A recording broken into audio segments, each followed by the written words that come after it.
Now we know for a fact that Ibrahim a.s.'s father was not worshipping Satan, so to speak, meaning he was worshipping idols.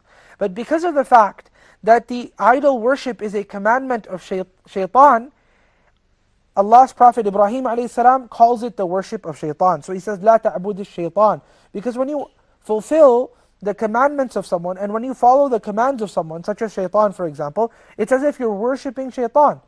Similar to when we fulfill the commandments of Allah subhanahu wa ta'ala, we're worshipping Allah Rabbul Izzati wal Jalal. So these idol worshippers of the Chaldeans at the time of Ibrahim a.s., who were worshipping other than Allah subhanahu wa ta'ala, they are in turn essentially worshipping shaitan. That's why Ibrahim a.s. goes to the right cause and the root cause. لا تعبد الشيطان, don't worship shaitan. You see, when a person ends up doing something and he's not necessarily fulfilling the commandments of Allah, it's as if he's worshipping that something, right? So if you are going against the commandments of Allah subhanahu wa ta'ala, let's say the reason for you going against your commandments happens to be your desires and your internal love for something, then you are in turn, in reality, it's as if you're worshipping your desires.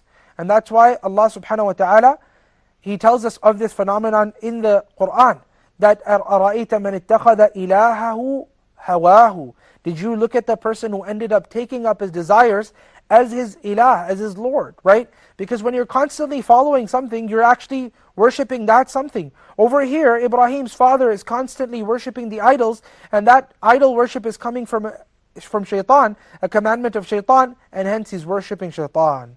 لا تعبد الشيطان.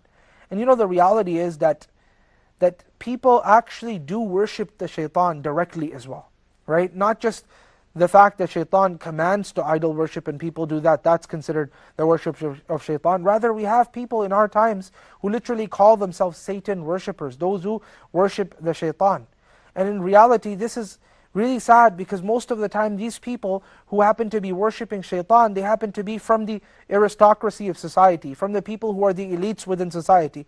The reason for that is many a times the elites, because they're so busy with all of the things that Allah subhanahu wa ta'ala has granted them, they should be busying themselves with shukr rather, they forget to do shukr.